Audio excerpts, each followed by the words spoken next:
Jai Hind Defense Aspirants, welcome back to my channel SSP Success. For any query regarding SSP and AFSP, please join our Telegram channel SSP Success, whose link is given in the description box. And for more updates regarding SSP and AFSP, do subscribe our YouTube channel SSP Success.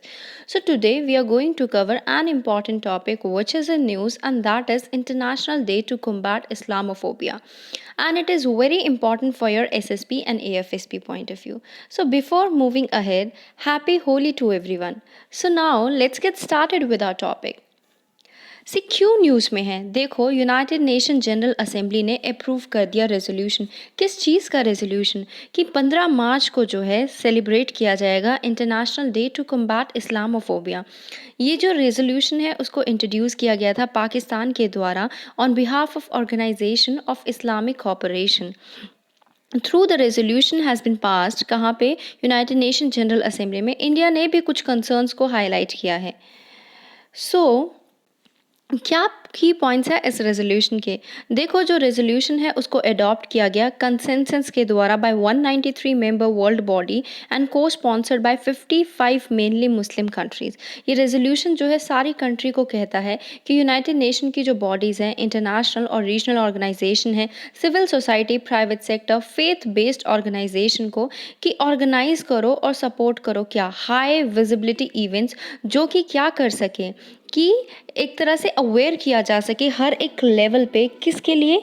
कि कब जो लोगों को Islamophobia से या फिर इस्लाम से जो लोगों को फोबिया है उसको कर्ब किया जा सके। ये रेजोल्यूशन एम्फसाइज करता है किस चीज़ पे? Right to freedom of religion and belief, and recalls 1981 resolution, जिसमें क्या था कि elimination of all forms of intolerance and discrimination based on reason और बिलीफ।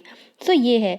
मैं आपको एक एग्जांपल देती हूँ। बेसिकली जो कुछ कुछ सेक्शन ऑफ सोसाइटी जो है वो टारगेट करती है मुस्लिम लोगों को कि उनके वो जो है वो हिंदू के अगेंस्ट जो है हिंदूज़ के अगेंस्ट कुछ वो करते हैं। सो बेसिकली ये सारे पॉलिटिकल मुद्दे होते हैं जो दो रिलीजन को लड़वाने के लिए शुरू किए जाते हैं, और इनका कोई वो होता ही नहीं है, बेस ओरिजिन ही नहीं होता है काइंड ऑफ। सो जो है इसी वजह से कुछ लोगों के मन में इस्लाम को लेके डर है, तो उसी को कर्ब करने के लिए ये दिन को 15 मार्च को सेलिब्रेट किया जाएगा।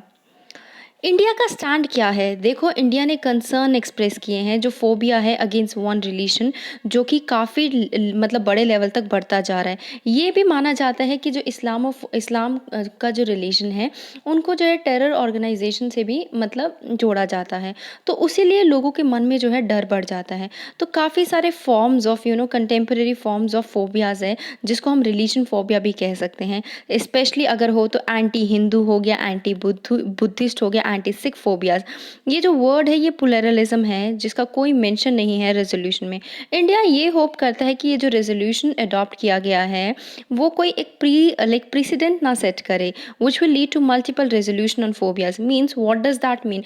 कि मतलब जैसे अभी जो है ये जो है 15 मार्च को इस्लामोफोबिया को कर्ब करने के लिए सेलिब्रेट किया जाएगा, बट ऐसे अगर दूसरे धर्म के लोग सामने आए और बोलें कि हमारे भी रिलीजन को लेके जो है आप एक ऐसा डे सेलिब्रेट कीजिए, तो ये तो पॉसिबल नहीं है ना। जो टर्म इस्लामोफोबिया है उसका कोई एग्रीड डेफिनेशन नहीं है इंटरनेशनल लॉ में, और ये कंट्रेरी है किसके लिए? फ्रीडम ऑफ रिलीजन और बिलीफ के लिए। क्या है international day commemorating the victims of act of violence based on religion और बिलीफ?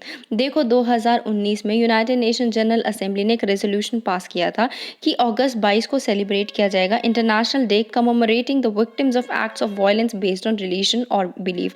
ये रेजोल्यूशन जो है वो ये कहता है या फिर रिकॉग्नाइज करता है क्या? इम्पॉर्टेंस किस चीज़ की? विक्टिम्स को प्रोवाइड करने की। किस चीज़ के विक्टिम्स को प्रोवाइड करने के लिए? एक्ट्स ऑफ वायलेंस जो कि रिलीजन पे बेस्ड है, बिलीफ पे बेस्ड है, उनकी फैमिलीज़ या फिर मेंबर फैमिलीज़ की बात की जा रही है, तो उन पे ये एप्लीकेबल होगा।